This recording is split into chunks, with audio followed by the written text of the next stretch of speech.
Good morning. Good morning, everybody. My name is Dietmar Schweisgut. I am the Secretary General of the Austro-French Center for Rapprochement in Europe, and I welcome you to this conference, which we entitled Europe in Turbulence, Navigating a New World Order Without the United States, ? And this is a joint venture which we are doing together with Ifri, the French Institute for International Relations, and the Swiss think tank Foraus, the Swiss Forum on Foreign Policy.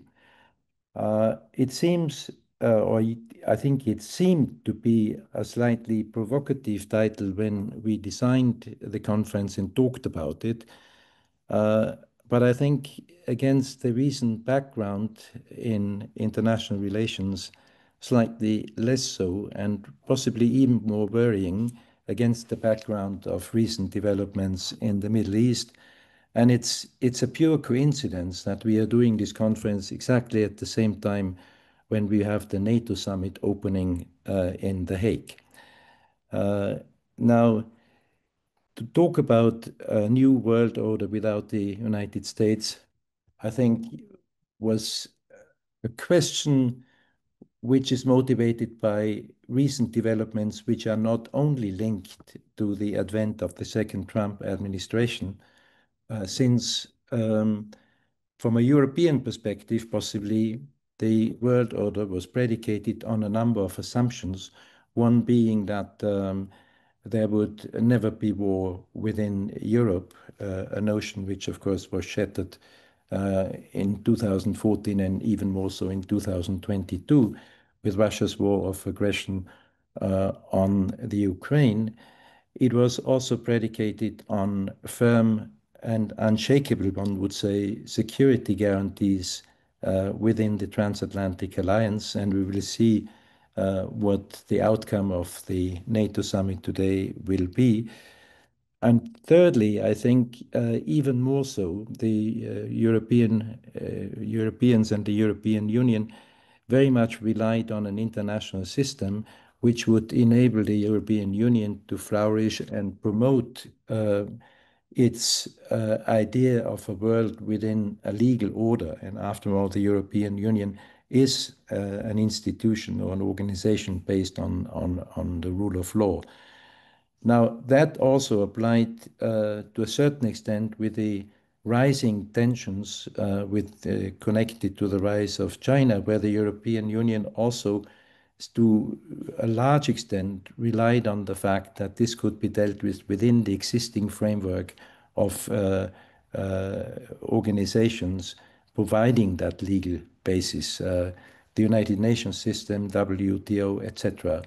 Now, all that seems to be largely absent in the discussions on the use of force, on trade, on coercion, on constraints on state behavior, and of course have also led to a question mark, what does it mean for the European Union in its quest for strategic autonomy?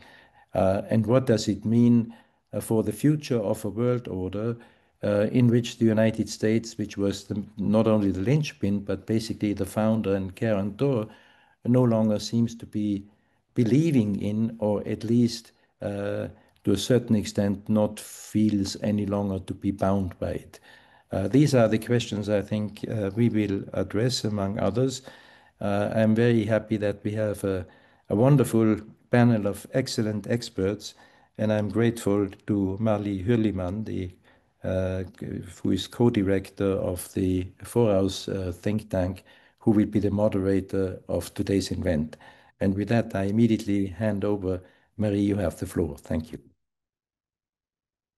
Thank you very much for the introduction. Thank you very much. Good morning, everyone. Thank you for joining us this morning, and thank you for the invitation to moderate what promises to be a crucial and timely conversation, as Sir Schweisgut just said. I'm Marie Hürlimann. I'm the co-director of a Swiss think tank focusing on foreign policy. Although we're not part of the EU, I think those questions very much are present in our public discourse, in our politics, and I'm really glad to be able to join this conversation. I won't dive into an introduction. We already had one, and I'm sure our panelists will be able to travel with us through different questions. But I would like to then, without further ado, welcome our distinguished panelists.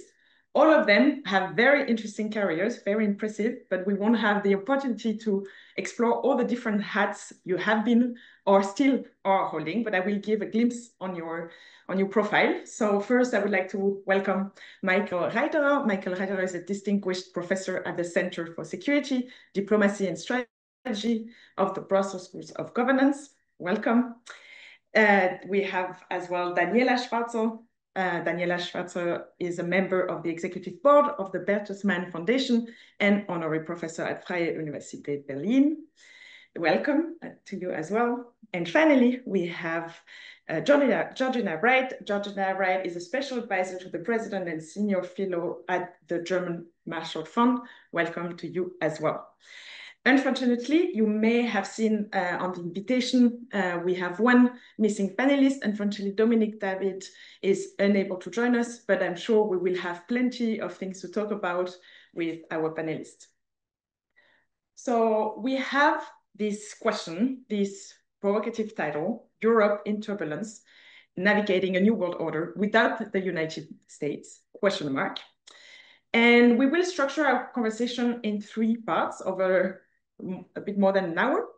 And we will allow time for questions from the audience at the end, but please feel free to already, as soon as you have questions, write them in the chat option of your Zoom link or Q&A. So I will make sure to gather all your questions, and maybe your panelists can already integrate some of your questions if relevant whenever they are already speaking. But for sure, we will find time to answer all of them and most of them if there's too many. I mentioned 3 parts. We'll travel with you over the 3 parts so you understand a little bit the structure of this conversation. We will first start with the first part called the global context and shifting power dynamics. This first section is there to establish a common geopolitical diagnosis. So we have the scene all together, what's changing and what matters, in order to jump into our second part on Europe's strategic role, which will help us to explore what a more autonomous Europe would mean or means. And finally, looking ahead, we'll invite our panelists to imagine possible futures and consider what's at stake. So that will be our red line throughout the conversation. But without further ado, I have a first question to you, Daniela Schwarzer. We will start our conversation in Europe, as this is also the first part of our question. The international system is experiencing multiple crises at the same time, from horrifying wars, aggression to an unstable time for the UN system. We're also right now at the start of the new NATO summit. Which global dynamics or actors should Europe be most concerned about today? Well, thank you very much, Marie, for your kind introduction and for that question, which, actually implies we should probably look at the most dangerous players in the world. But I would say from a European perspective, and in particular, as we're speaking while the NATO summit is gathering in The Hague, I think our eyes should firstly move to the United States, and we need to be very realistic about the role and the potential for cooperation that Europe has with the United States.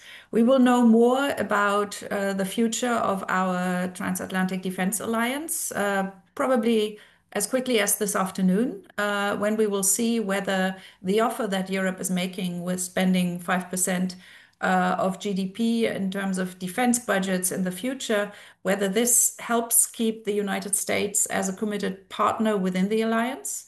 We will see. But I think importantly, we need to understand that Donald Trump is driving a foreign policy agenda or a security policy agenda in our neighborhood, which is very difficult to calculate and to foresee. And that concerns as much the Middle East. And we saw the entry into the war against Iran of the United States over the last weekend, And we are also uncertain as to where the United States will guide that region, as we are about the conflict of Russia against the war of Russia against Ukraine. And so the United States would be my suggestion as a first focus. And then secondly, I think it is not so much looking at individual actors, but at looking at the way how regions in our immediate neighborhood are being restructured. And I already mentioned the Middle East. Here we have a very, particular situation with Israel since October 7th, soon 2 years ago, has has defended itself in its own terms, but in the eyes of many has attacked others. And this now obviously includes also the conflict dimension between Israel and Iran, and a situation in our immediate neighborhood where Europe has a huge interest of having peace and structures that solve conflicts, while we are seeing right now a situation of rather, let's say, disruptive moments which have led to further reactions, and we still have no idea where all of this goes, despite the declaration of a ceasefire. So the Middle East is a key focal point, and then Eastern Europe is another one. The way Russia's war on Ukraine ends will be crucial for Europe's security architecture. And here again, we see a system where power politics has replaced structures and agreements, with Russia's attack on Ukraine as it started on February 24th, 2022, but even before that, with the annexation of Crimea and Russia's intervention in Georgia in the year 2008, just to give a few examples, Russia has challenged the European security order.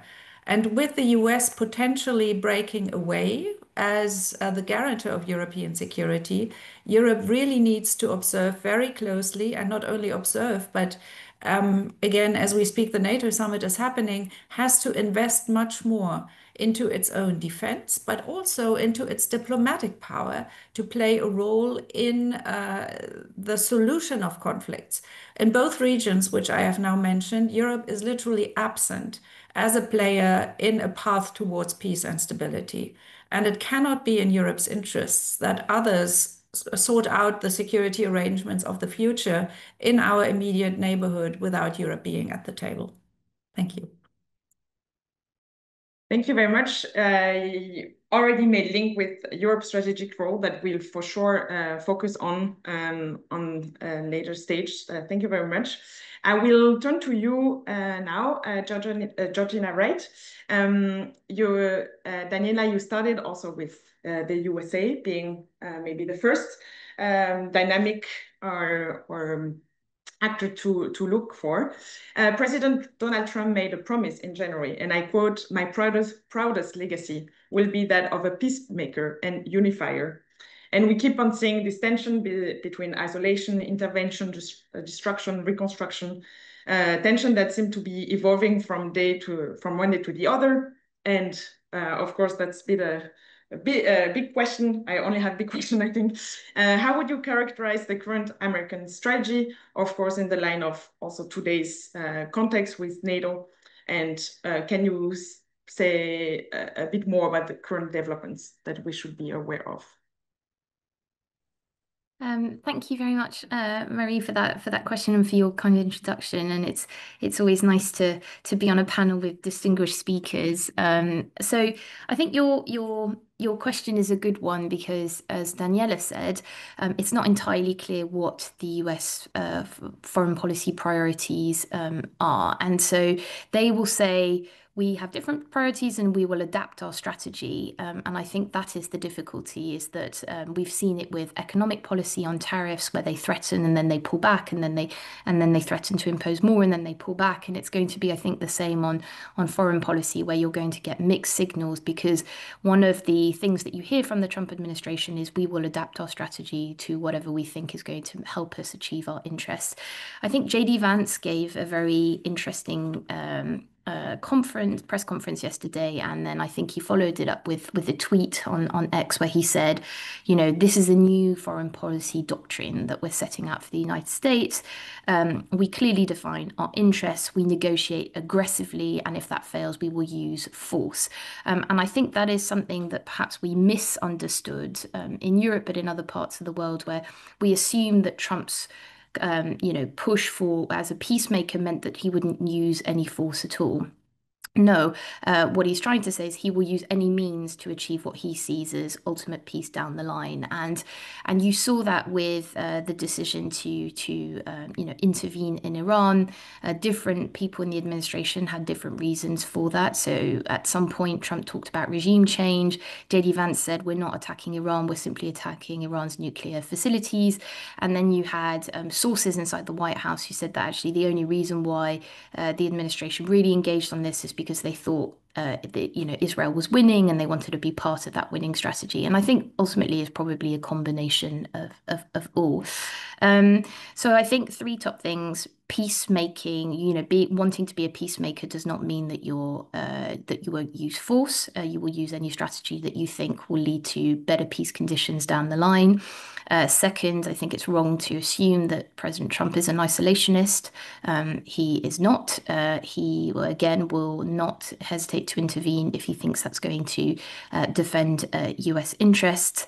And then thirdly, I think that the real difficulty will be to understand what those priorities are, and then be absolutely fully aware that the strategy and means can change overnight. And this is a US administration that has no sentimental attachment to the transatlantic alliance at all.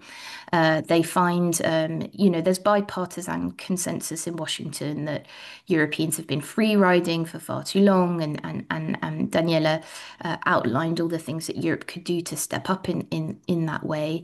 But my sense when I'm in Washington, it goes beyond the free riding. The other thing that they sort of accuse Europe of is simply sapping up all the energy and all their time and just consuming Washington's attention, when actually they want to be focused on other parts of the world. So it's not just free riding, it's simply that we are seen as an annoying partner. And I think that the widening economic and productivity gap doesn't help either, because they see us ultimately as a weak part of the world, where economically we're not that interesting, we're not innovating.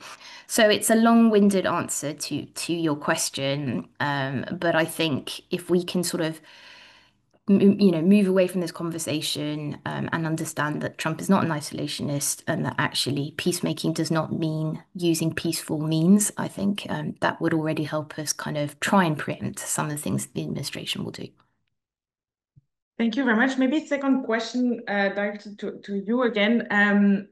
Do you have a hypothesis on what could be the outcome of NATO summit in regards to everything? Of course, we cannot read the future, but do you have any hypothesis based on everything you already shared and developed? I mean, I think the key aim, particularly for all the other allies, was just making sure that President Trump doesn't say something that will fundamentally undermine the alliance, right? So it's a low bar that they've set. And, I think there were even questions about whether President Trump was going to come at all.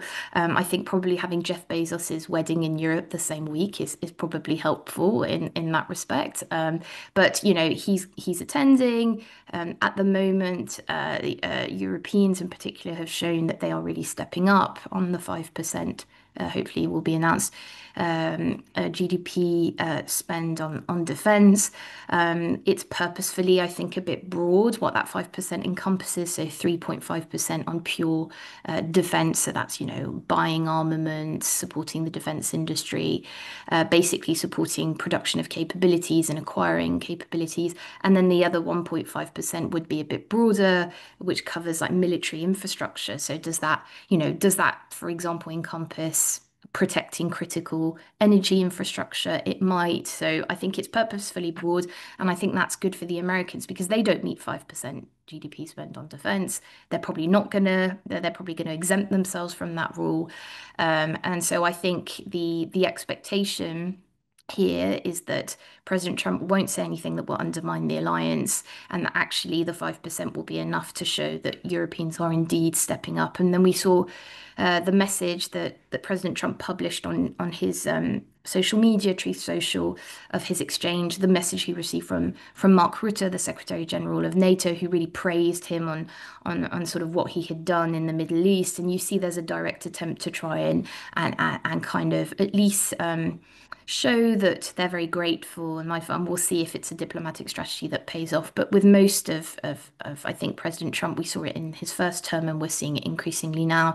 It's entirely unpredictable, and he's quite hot-headed, and will take offense if someone says something that annoys him. So I think at the moment what we're hearing is that it should go okay, but the bar is very low, and I don't think we're going to get sort of a clear message of intent of the United States continuing to engage unconditionally in European security. I think that ambiguity plays in their favor, and especially because they're negotiating much more than security with Europeans. They're obviously trying to get a better sort of rectify the trade deficit, and they put everything together, and security is one of the means that they can put pressure on Europeans. So the bar is low. I think we'll probably meet it, but again, as Daniela said, we will have to see. I think it's cautious. You have to be cautious about predicting anything that's going to happen when it comes to President Trump. Thank you very much. Maybe we should do a second edition of our talk in a couple of hours. Michael Reiterer, I go towards you now. We've already went to different regions of the world that are relevant in today's world for Europe. We also in Geneva. I also sit with all the different discussion we have, as you may know, around the UN system. We see the Global South asserting also more agencies, sorry. You have been focusing a lot on Asia and on the Pacific, and I would love to hear from you. How should Europe position itself in this new multipolar world, or are we observing any shift in this global center of gravity? What can you say maybe regarding that matter? Well, thank you, and pleasure to be here. Well, let me just perhaps say one word about the US first. I basically agree what has been said. However, I think what we have to realize is that it's not a world without the US. It is without the US which we were used to, or the US we would like to see. What I'm worrying about is this rapid loss of soft power of the United States. We see that in the policy making, international rules, guardrails don't really count. Weaponization, bringing the power to bear. I mean, this issuing of ultimatums on tariffs and withdraw them and coming back. That's negotiating tactics, which is applied to everybody, whether you are an ally or whether you are an enemy. So I think what we have to get used to is it is a completely different United States, but it's not a sudden development. I think it has started already with our beloved President Obama. In his foreign policy, he was not a great admirer of Europe. Also, his rhetoric was, of course, much better than the one we hear nowadays. But he started to pivot to Asia. So the signs were clear, and we were slowly adapting to it. If I look now at the situation in Asia, I think there we have the problem that the US is focusing on China, and Europe is supposed to focus on Russia and Ukraine. And the message which is coming more and more is you take care of Russia, you take care of Europe, I take care of China and Asia, and don't disturb me, basically, with the connotation you can't do much anyhow. And I think this is something which will dominate the foreign policy now for some time. Europe has to find a policy towards China. We will have on the 24th and 25th of July a summit meeting, EU-China summit, and it's not clear yet what will be the European position. Should one play the Chinese card in the competition between China and the United States? Well, that was discussed for some time, but I would say the speech which was given by the Commission President at the G7 in the session on economics was very clear. She was unusually harsh on China. But that seems to be also a sort of policy before she goes to China. She always gives hard speech. Perhaps she's learning from President Trump that you have to raise the bar there. So what we will have to do as Europeans is to find a modus vivendi with the United States, because whether we like it or not, we cannot do it without them. But at the same time, we have a lot of interests in Asia and Indo-Pacific too. So just because if we look at the Indo-Pacific, that's where the greater part of mankind is. There is where technology is. There where our markets is. Being part of economic warfare, trade warfare, or technological warfare against forces in Asia does not help. And we have to see that we extend our relationship further with Japan, but also South Korea, who are the strong poles, together with Australia and to some sort of New Zealand. That brings me to the last point I would like to make now. It's interesting to see that the so-called IP4, who are cooperating with NATO, are not present at the NATO summit. One after the other, with the exception of New Zealand, have decided not to participate in the NATO summit. Also, Australia, Japan, Korea have been invited. Officially, they would say, well, they were not sure that they would get a tete-a-tete with President Trump. But on the other hand, what was the added value for them also in domestic politics to participate in a summit where there is mainly talk about raising the contribution to 5%, where Japan, Korea is fearing that they will get similar requests from the United States too. That in the conceptual way, that means that what we have seen building up over the last 2 or 3 years, that the transatlantic and the trans-Pacific security theaters, which were seen more and more as one security, seems to be drifting apart. And I have some doubts that we should agree to such a policy. But the question then is, what do we do in order to prevent it? And what do we have to do in order to be at the table and not at the menu? Thank you very much. This leads perfectly to the second section of our conversation. What should we do, or what do we do?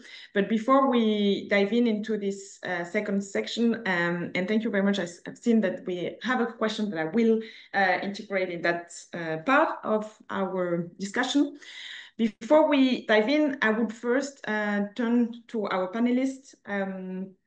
There is no direct question here. It's more if you have anything to add on this global context, shifting power dynamics, what should be crucial to understand today when looking at those questions, if there is anything that we missed in this conversation that you would maybe like to add.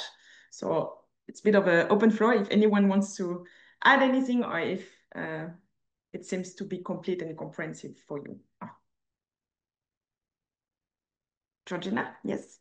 Maybe just very quickly, I think it's really important in these conversations to look at what's happening in the rest of the world. And what we're seeing is the technological race is really redefining global power politics, and actually regional actors, but also smaller states are gaining much more agency. And I think this means that transatlantic allies are also losing ground in terms of influence, as was mentioned by both other speakers, but also in terms of attractiveness. So, you know, if you look at countries where, for example, that are very critical minerals rich, they don't necessarily see us as a natural partner. They have a host of other countries that are willing to strike partnerships with them, help them rebuild their infrastructure. So I think we also need to be mindful that there are new power dynamics happening, and that we need to have much better offers of partnerships to these countries in the rest of the world. And I think it's really important. And just seeing how technology is really redefining those global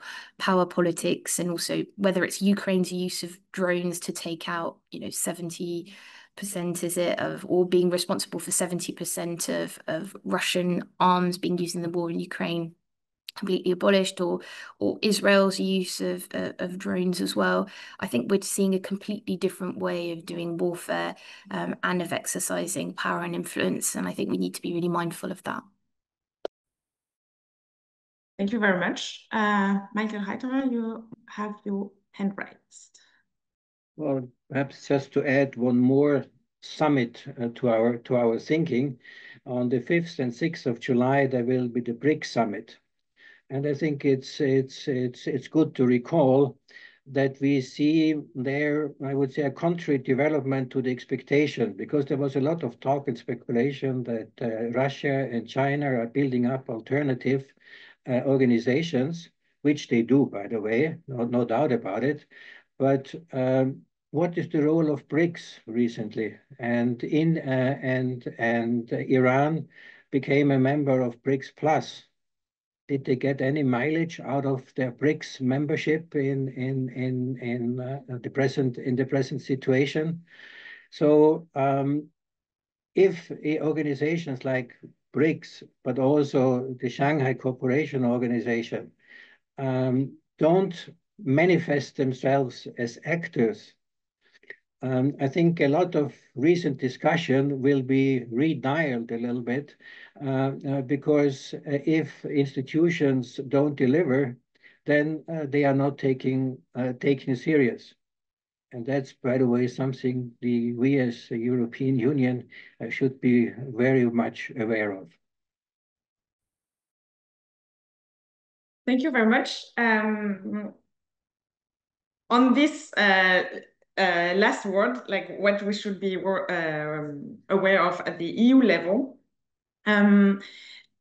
I have a question for you, Daniela Schwarzer, moving on to Europe's strategic role. Maybe the first to have your perspective on, even if we consider the withdrawal of the US, or as Michael Reiterer said, like a US as we used to know, we still have this question of like, what would mean a more autonomous Europe? Like, what would it mean in the context of today's world, according to your perspective?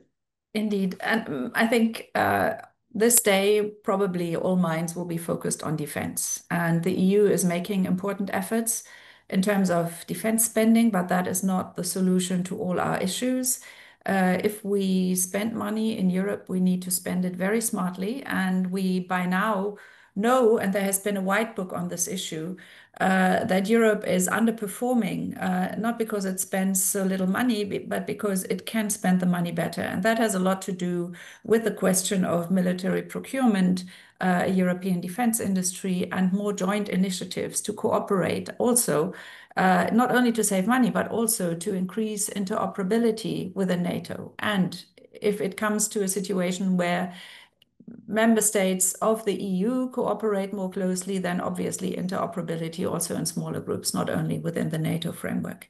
So I think any effort of Europeans at this point to contribute more to collective security within the framework of NATO are, in my view, really important steps.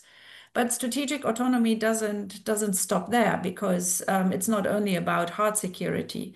We need to think much more about economic security. And Georgina just mentioned how power relationships are changing and how actors who previously were seen maybe as small and medium-sized countries that don't have a very important role to play globally are now, because of their resource richness, really important partners also from a European perspective. So this whole question of how we can be more autonomous in the area of security, in the procurement of energy and rare resources, I think that is something that Europe already has made important steps on, but needs to do more.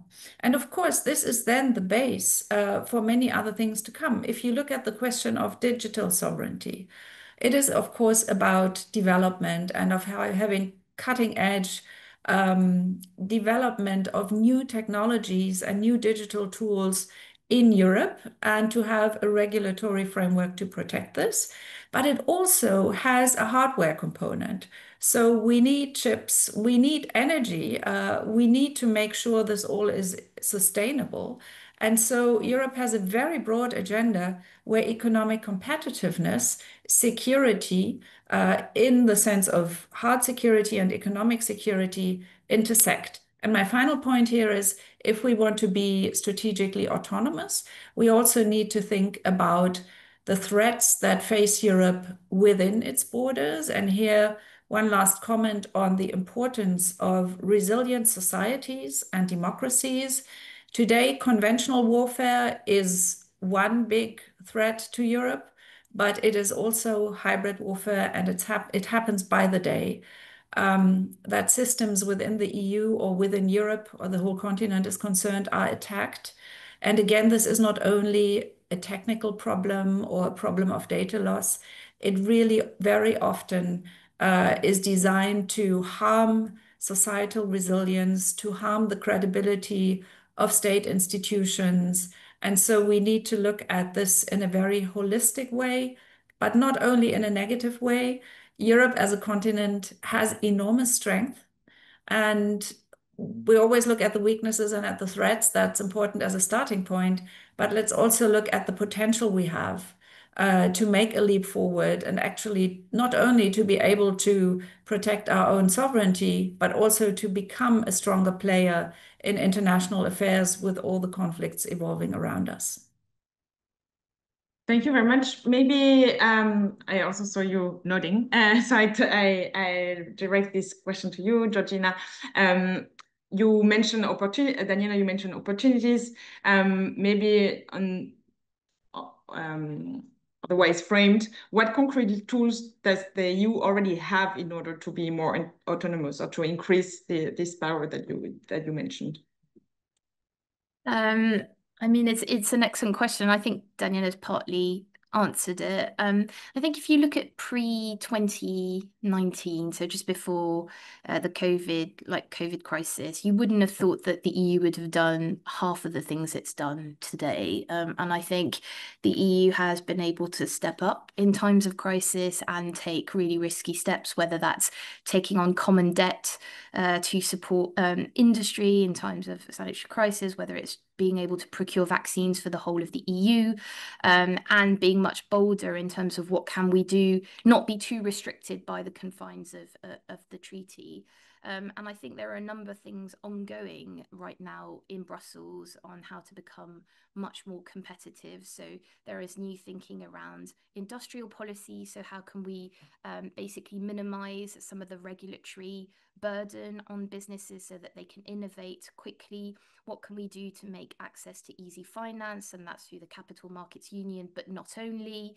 And also, what can we do in terms of prioritizing where the money goes? So where can Europe really have a competitive edge? So, you know, there are lots of things where China is dominating the manufacturing, whether it's, you know, the most obvious area is clean tech, but not only. But it's also not only dominating the manufacturing, it's also going further up the value chain. And I think it's by 2030, they expect 12 out of the 13 leading technologies to be led by China.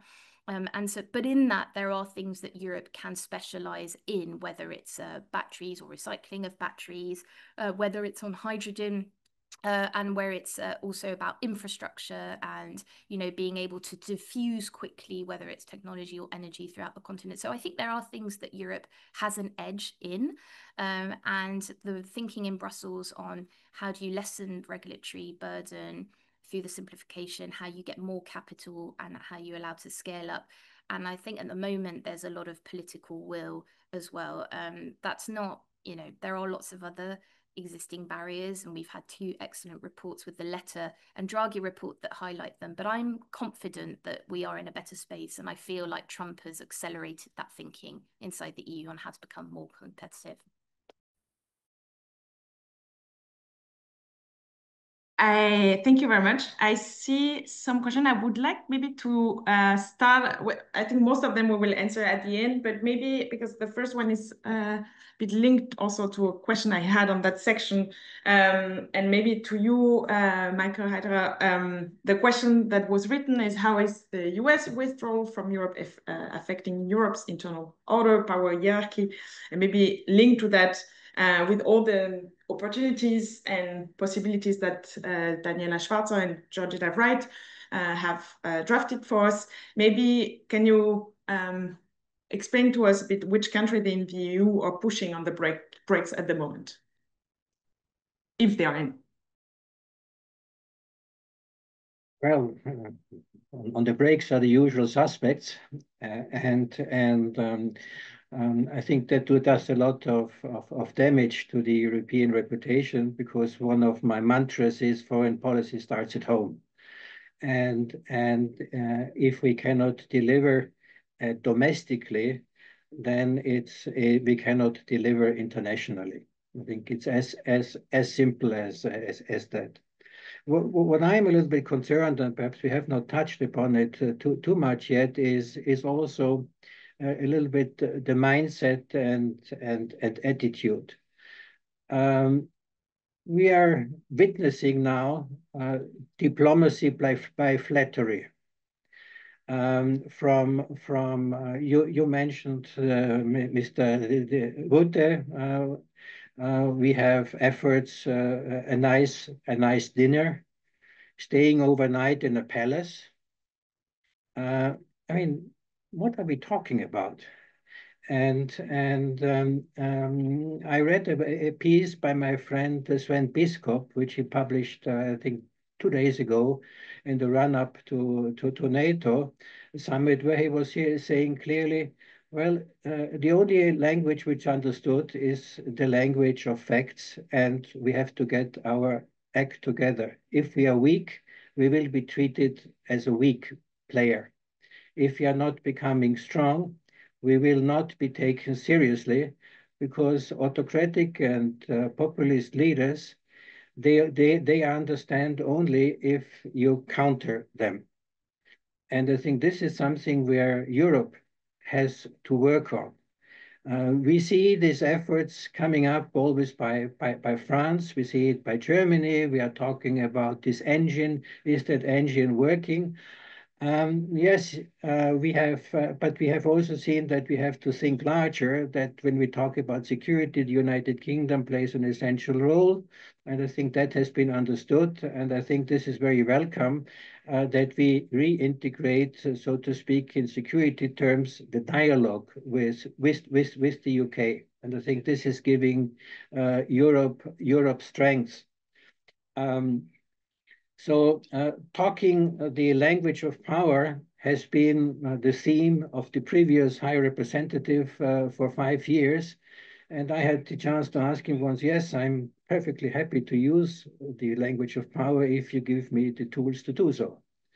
And I think there, the issues which have been mentioned also by Georgina and so on, yes, we do have strengths, but we also have tremendous weaknesses. In 1998, I joined at the time the European Commission, and we were talking about Mercosur.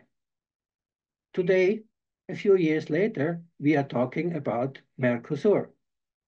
So one of the issues Europe must do is to reach out to its strategic partners and to build up a common understanding that, let's say, the that there are common interests, and the common interest is to maintain a rules-based system, guardrails.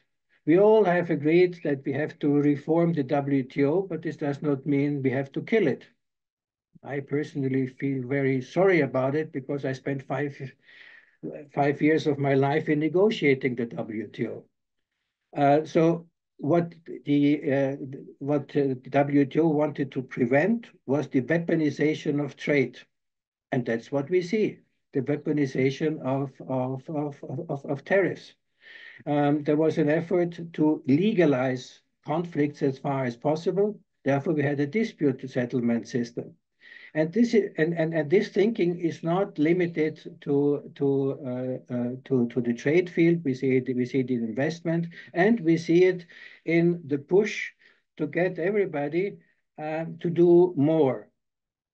Well, except the United States, because they don't have to sign up to 5%, which is also interesting.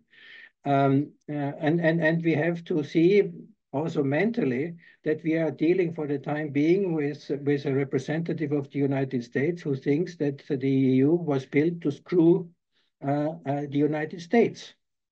So I think that links back to what I was saying. If we don't get into the mindset of standing up, but we can only stand up if we build the basis for standing up and if we give ourselves the tools to stand up. Therefore, I agree with all the measures Daniela and Georgina have mentioned, but we have to do it quickly, and we have to do it with the goal of standing up against the United States, standing up against China, standing up against all those who infringe the interests of the European Union and its citizens. Thank you very much for all your answers. Based on everything we should be still doing, I would love to move ahead and more possible futures. Of course, again, we're not reading the future, but what we do at Foraus is very much this, said always in German, like zukunftsorientiert, like oriented towards the future. And that's very much what we try to integrate in all our endeavors. But I would like to turn to you, Georgina Wright. If you had to sketch out 2 or 3 scenarios for Europe's global role by 2035, what would they be? Of course, it's a bit hard because you have like 2 seconds to think, but I mean, I think that's really hard. And to be honest, I think we shouldn't be thinking about 2035. We should be thinking much shorter time frame of 2030 and what steps we need to get there. I mean, the scenario 1 is a powerful Europe, but that would require being economically competitive. We know that there's a huge productivity and economic gap with the United States, but also slowly with other parts of the world. So it's really identifying those areas and sectors where we do have a competitive edge and honing in on those. It's a Europe that is more sovereign in defense, or more capable defense actor, of course, and it's a Europe that has diversified as well, I think, and has sort of resilient supply chains that aren't fully dependent on one supplier, aka China, and also that a Europe that has assessed some of its dependency risks on the United States. So I think that would be the first scenario, very powerful one. The second would be a not so powerful Europe, so that has failed to kind of really lead on the competitiveness beat. And as I said, I'm optimistic because of the discussions that you're seeing on defense, on industry. And I fully acknowledge that there are lots of obstacles. But again, I think if you think of 2019 and where we are now, the EU has risen up to the challenge. And I think we at least some of the dynamic you hear in Brussels is encouraging. But the second scenario would be that we failed to do that, and so we're still heavily dependent on the United States, and we're trying to maintain the status quo rather than becoming a true actor. So those would be the two scenarios. How to get there, that's an entirely different question. I'd probably need a bit more than sort of 2 seconds to think about it, but if I have any light bulb moments, I will share them. Thank you very much. Daniela Schwarzer, do you have any other vision on, you don't have to choose 2035, but would you see any other scenario? No, I think Georgina outlined, I think, a very hopeful scenario with Europe can project its power.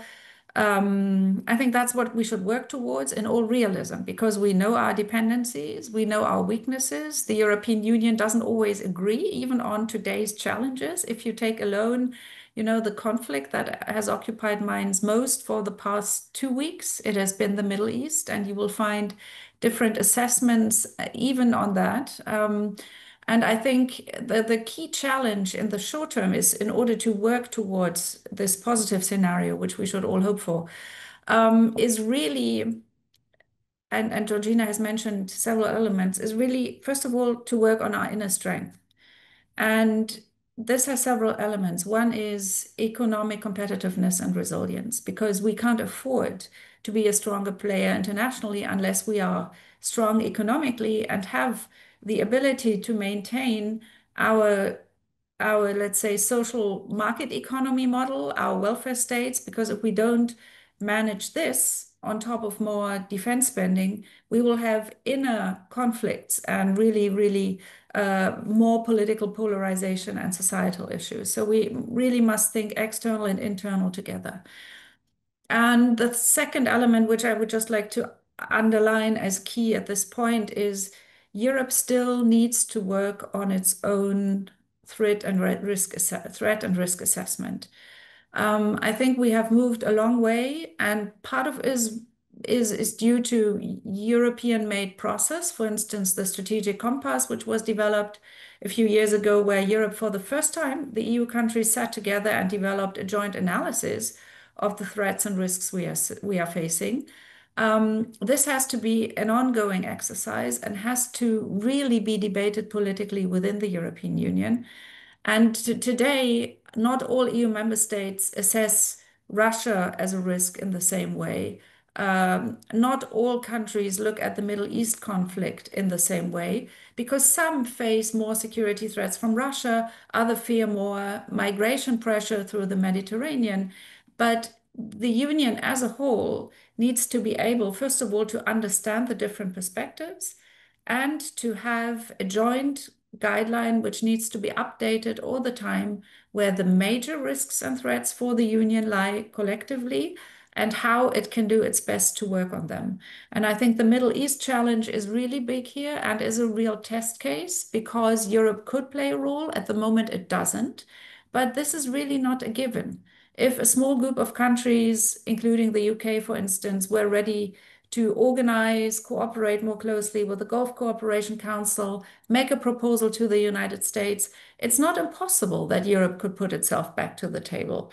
But if it doesn't make that effort more adamantly and more strategically, I think we will continue to see a situation where other powers negotiate new orders in our immediate neighborhood, and we will bear the costs of whatever they decide. Thank you very much. You've mentioned again the concept new order, and I would like to turn to you, Michael Reiterer, for a more maybe conceptual or philosophical question. But how do you see the so-called West in the future? What does it mean in 5-10 years? Does that even still exist? Sorry, I didn't get the waste. The West, sorry. West. The so-called West. Yeah. Yes, sorry. Yes. Well, I think I just finished reading another book by Puri, which is called Westlessness, which is building a little bit on the report on the Munich Security Conference. And I think where he was making the point, Westlessness does not mean without the West, but less of the West. And I think this is certainly where we are going, because in our understanding, the West, that was Europe and the United States, and there is less West in the relationship developing over the last decade, as I have mentioned. So I think one of the strengths of the European Union could be if we could take more of a lead, also intellectual and conceptual lead, how that more open and more equal international society could look like. We are talking a lot about the global South. Well, there are interesting maps where you can see north and south neatly separated, and there is the argument going on: who is going to lead the global south? Is it India or is it China? Well, if a definition of the global south is that these countries are trying to prevent taking sides in the Sino-US competition, then it would be a little bit strange if China would be the leader of that group. But I think there's a big area now where there's a sort of vacuum. The vacuum was created by the United States, as I mentioned, and their loss of soft power. We have a growing China, but we should not forget about India. And I think there, also the European Commission, I think, got it right that von der Leyen led a school outing of the Commission to Delhi to have a full-fledged discussion with the Indians.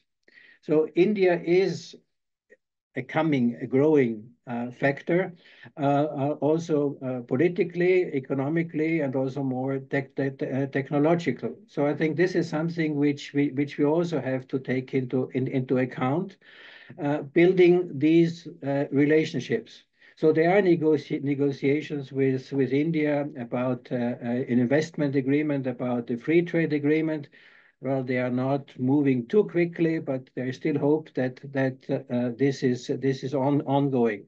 So there would be, I think, a role for the European Union, which has the reputation internationally to be a sort of stable and reliable and predictable force, which is not always a compliment, because until you get to a position, takes time, and once you have a position, it's difficult to change it. But in this society or international system where instability and volatility are mentioned, I don't know how often in one speech, it would be, I think, a welcome initiative if the European Union would take a lead in trying to organize in cooperation with these partners. I think that also includes a more realistic approach when it comes to defining goals and ideals. One has to look at the world the way it is and not rosy as we would like to have it, and trying to export our values at any price. That's not an argument to do away with a value-based policy, because then we get into Trumpism, and the world does not need more Trumpism. I think it needs something different. But in order to do all that, I'm closing the circle, and I'm in agreement with the others. And I said it at the beginning: foreign policy starts at home. We see the different threat perception within the European Union. The most dramatic visible sign was Sweden and Finland giving up their policy of neutrality and joining NATO. I mean, that's the clearest indication that you change your threat perception, and also you take steps to remedy that situation. And we have the concern of the Baltic states, and we have the concern of the Poles, who now are saying, well, by the way, we told you. And we have still the unresolved problem of the Balkans. We have to see how we can deal with Turkey. So I think these are areas which I would include in our domestic politics to get to grips with it rather quickly in order to be a valuable and credible international partner. Plus, I think I agree, we have moved dramatically when it comes in efforts to build up defense, but we are still at the brink of implementation. So I think we know what we should do, but now implement, implement, implement.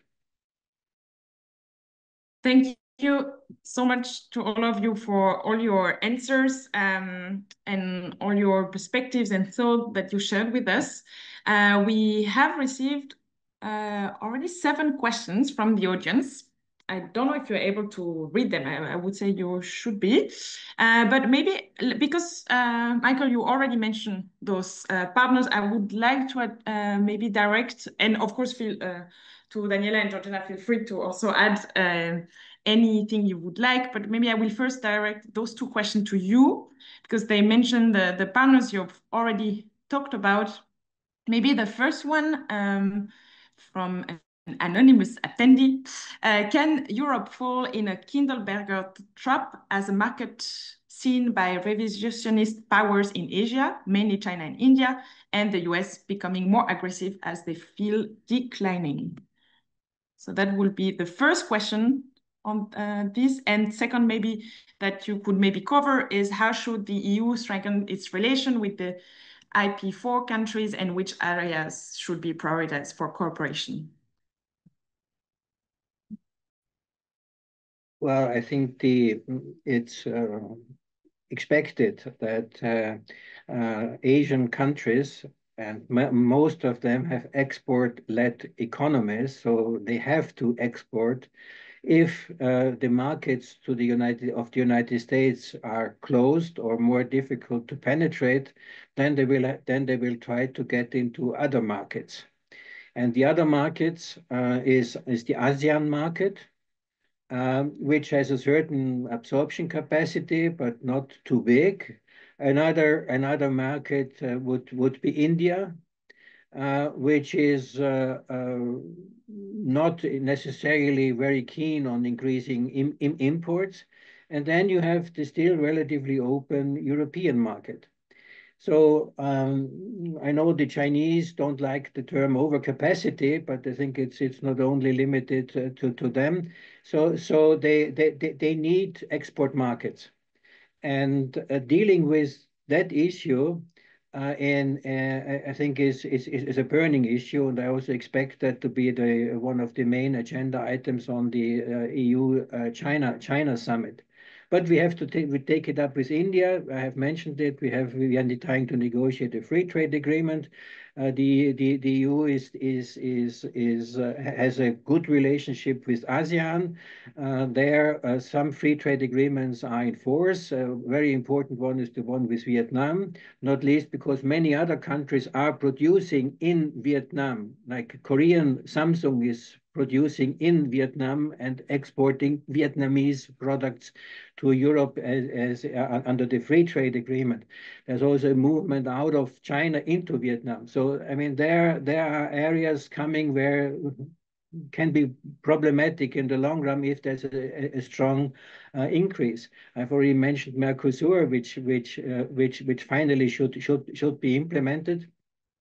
A good step was a few days ago that the relationship with Canada was moved up. We have a free trade agreement with Canada, so we have to work with these partners, and that goes a little bit in the direction which I have mentioned, that the European Union should do more about it. On the IP4, well, I mean, IP4 is a concept within NATO.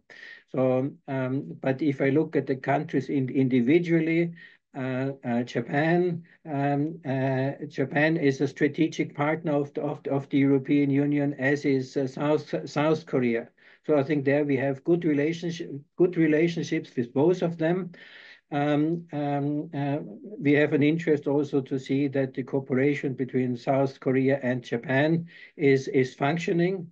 now that Korea is back to normal politics, I think we can expect that, but one could perhaps help manage also this process in the overall interest.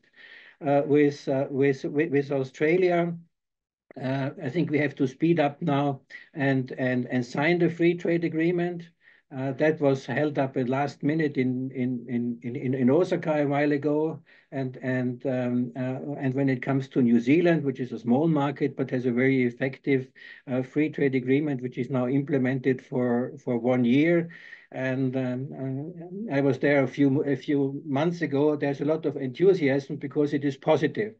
So I think it's both sides are gaining, and geography is no longer the distance. And also important, what is felt very much in New Zealand, but also in Australia, they don't feel any longer protected by geographical distance. So I think this is something which we have to have in mind, and not least, as a footnote, we know that the United States is interested in the Indo-Pacific and China in particular, but this does not mean that we have to leave that area to them. On the contrary, we have interests economically, technologically, and politically, and we have to cultivate them intensively. Thank you very much. Maybe a question to you, Daniela, as you also touch upon this topic. Is Europe still able to manage a working neighboring strategies, especially with the MENA region and not really with Russia, to brackets, in order to avoid crises such as development wars, etc.? Well, at the moment, Europe clearly has not been able to avoid wars because we have some in our eastern and southern neighborhood. So the answer is at the moment, no. But the question is, how do we get out of those two situations? And as I said earlier on, and also Michael emphasized that Europe has a keen interest to sit at the table when, if and when those wars come to some conclusion. Because if that is not the case, we may have another Syria example, also a country which is relevant to Europe in so many ways. And when the war in Syria was ended, Europe played no role. It was others who negotiated a peace for a country, while Europe then tried to support and sustain the arrangements, and at the same time coped with many repercussions of the war, like refugees and instability in the wider region. And so I think what it takes now is, first of all, key countries that decide to work together.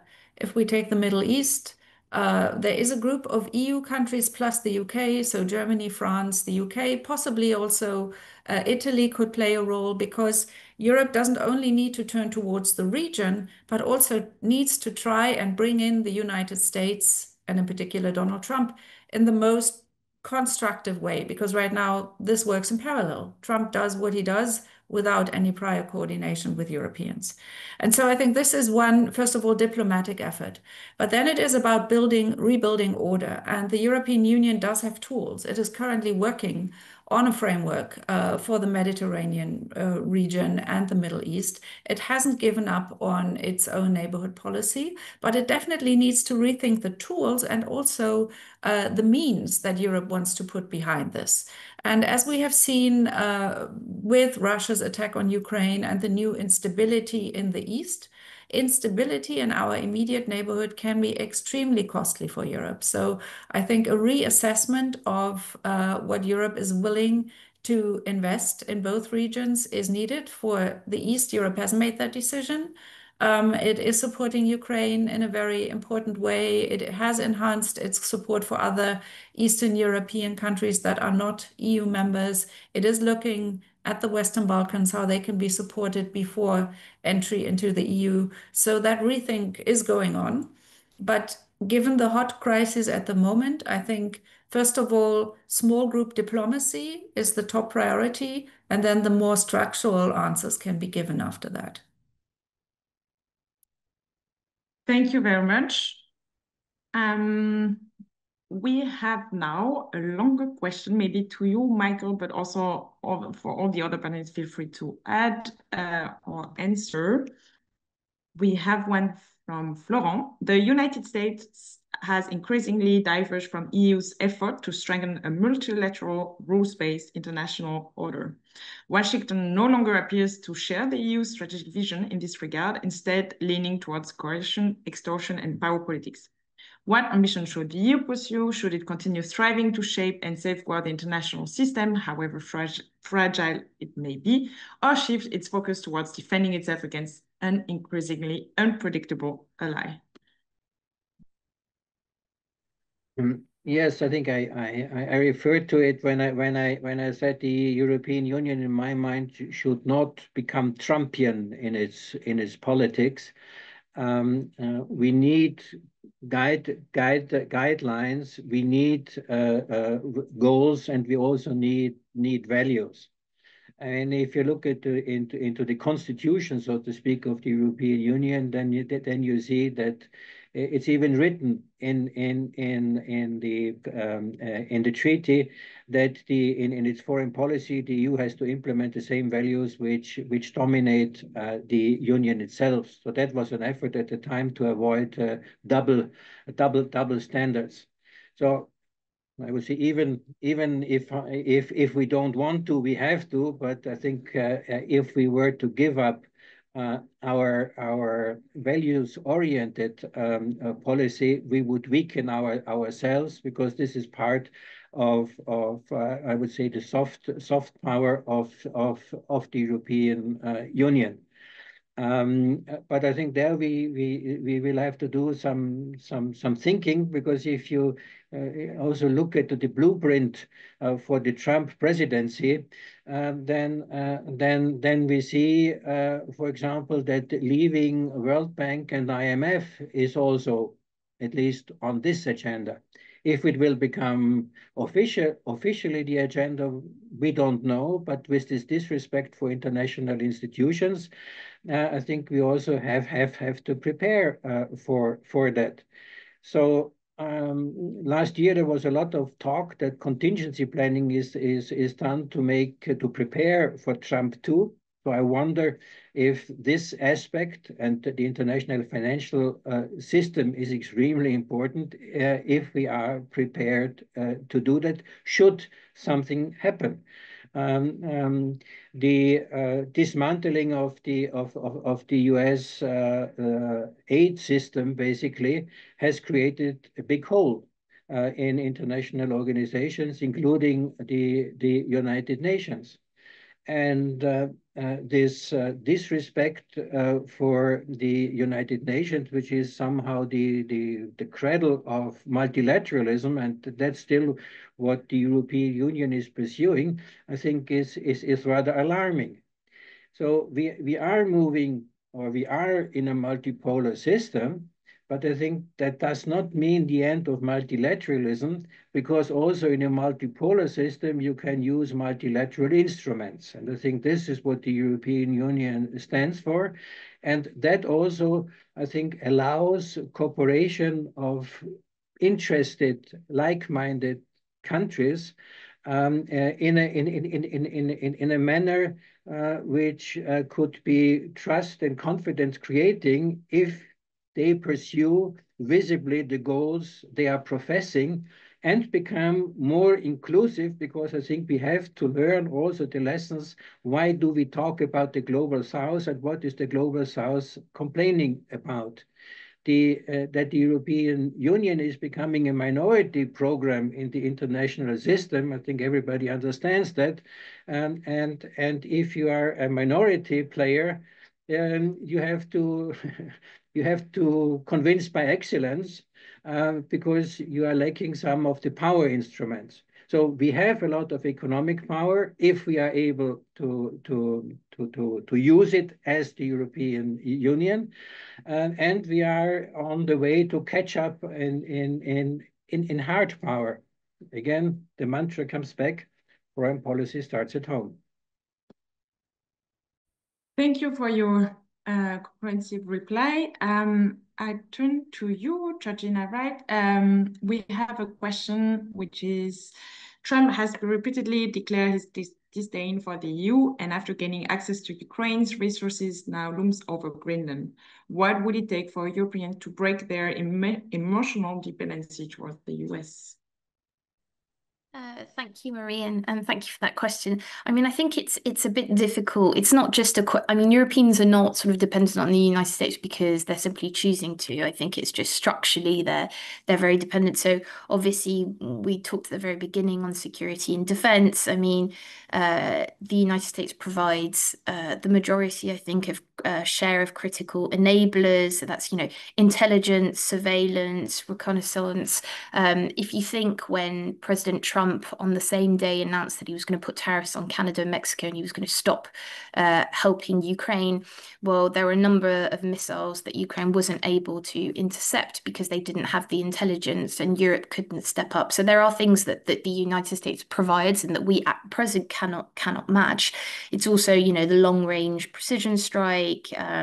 It's like the integrated missile defense and all of that. So I think Europe is certainly at the NATO summit going to show that it's going to spend more. It wants to take on a responsibility for a majority of those critical enablers. But I really think Europe and the United States need to agree on sort of a transition plan, really to move from a US-led European security order to, if I can call it, a European-led security order, but that makes sure that if the United States is going to progressively pull back, it doesn't do it suddenly and leave Europe exposed, or the European security order exposed to no strategic leadership and key capability gaps. So I think we need to be very mindful that those dependencies are existing. And then in the economic space, I mean, I think the United States and Europe invest roughly $7.5 trillion in each other's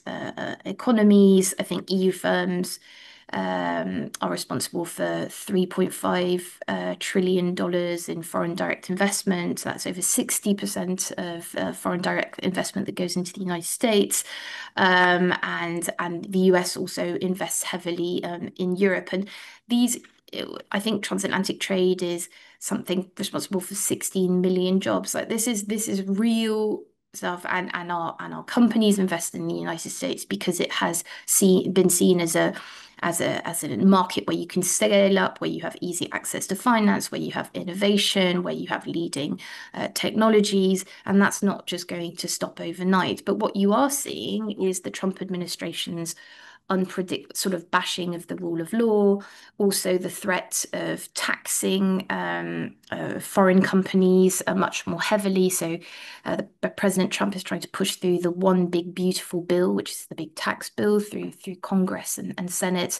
And that has a provision that basically the administration could apply a 20% additional tax on foreign companies if they are from a country that is deemed to have laws that are penalizing US business. And that doesn't make it as attractive as a market. And I think the United States underestimates that. But point is, to answer very clearly, it's not just about emotional dependence, it's about clear structural dependence. It's also because economically it has made sense and it has been a great market for many of our European businesses. And changing that will depend on what Europe does to boost its own competitiveness and what the United States does perhaps to undermine its own. So I'll stop there.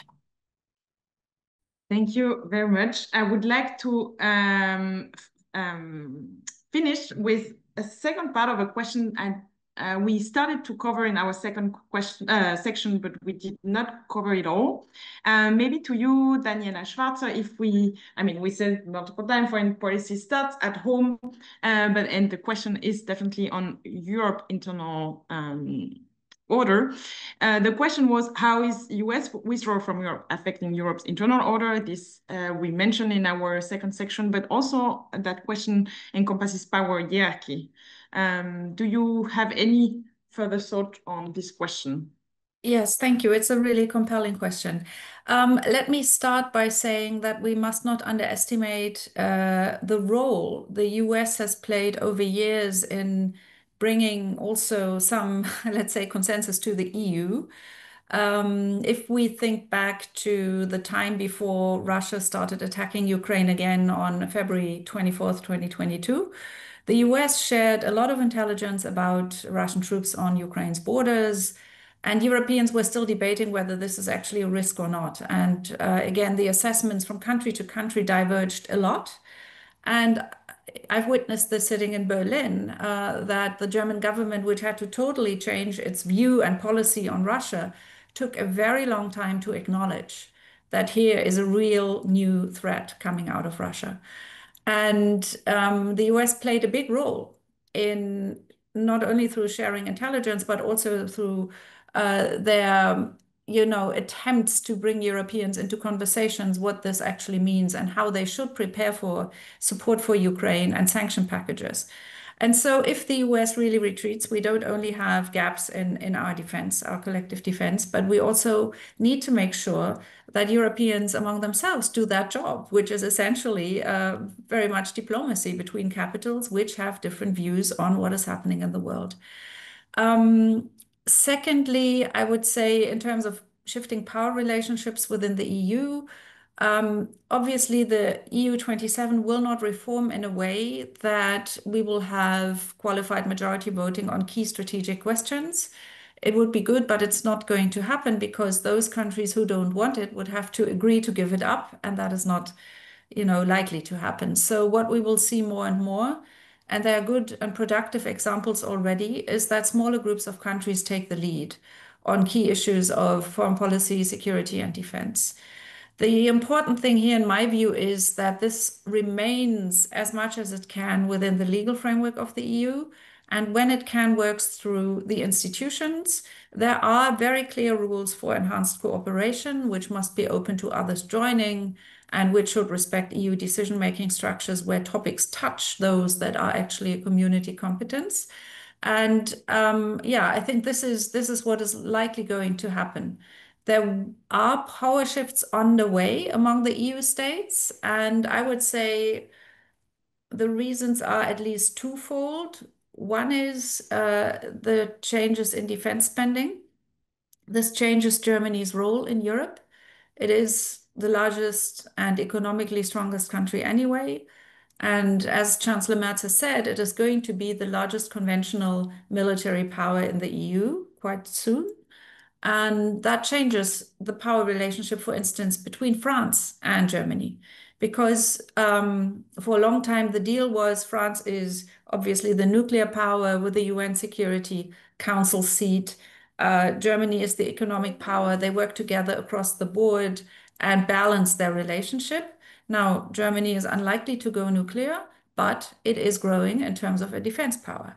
And so here is a new, I think, leadership role for Germany, which means taking responsibility without giving up one of the big qualities of Germany's engagement in the EU, and that is always seeking consensus where it's possible. Sometimes this is slow, but I think it remains crucial to take others along. France and Germany are the key two players, but for instance, Meloni, and that is the second source of power at the moment in the EU, who has access to Donald Trump. Italy is to be looked at from that perspective. Of course, Poland has stepped up its defense spending, also tries to forge its transatlantic ties. So I think we will see maybe a kind of stabilization of a coalition of willing, which will include EU countries and the UK to tackle the foreign policy issues in our neighborhood and the security issues, but also the global governance issues that we are facing at the moment. Thank you very much. Thank you also to our audience for all the questions asked, and I hope you could get some new insights thanks to our panelists. We have 5 minutes left, and I would like to ask you, Michael, if you have any final word on everything we said so far, or anything we should maybe take home.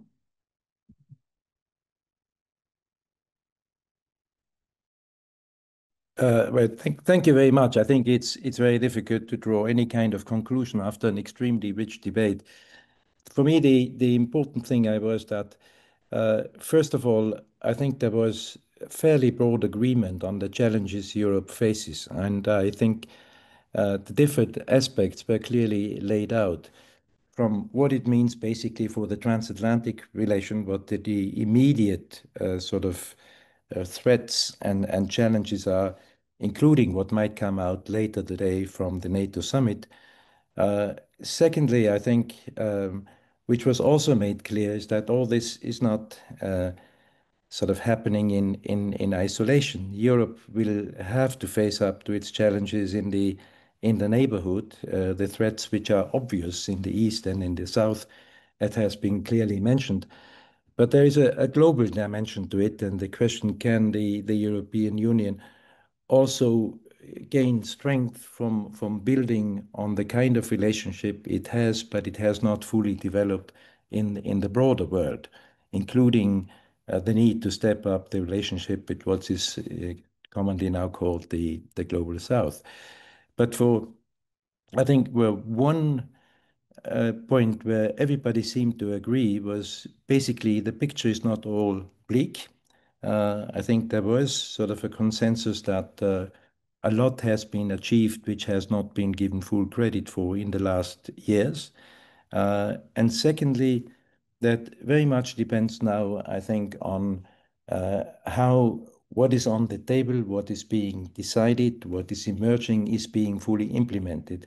And I think the final intervention by Daniela Schwarzer laid that out very clearly. What does it need basically within the complicated structures of the European Union to provide leadership, to provide direction? Because that is an aspect, I think, which was only brought up at the last part of the discussion, namely with all the problems we face with a Trumpian world, and a Trumpian world, we should not forget to what extent the transatlantic relationship and US leadership has also been able to shape Europe. And how to replace that if it should go away is, of course, the big question. And I think how to reconcile new emerging structures, a new assertive Germany, I think, which everybody has been asking for a long time, can be sort of reconciled with the need to keep all this within the European Union in a way which leaves everybody on board, but still provides a sense of direction, I think, which the absence of majority voting and the complicated decision-making procedures cannot really provide. That, I think, is something which needs further reflection. I'm really grateful to all of you, I think, for a fascinating discussion, which was multifaceted and which was not basically only focusing on the bleak picture, I think, which we very often read in parts of the press. Thank you.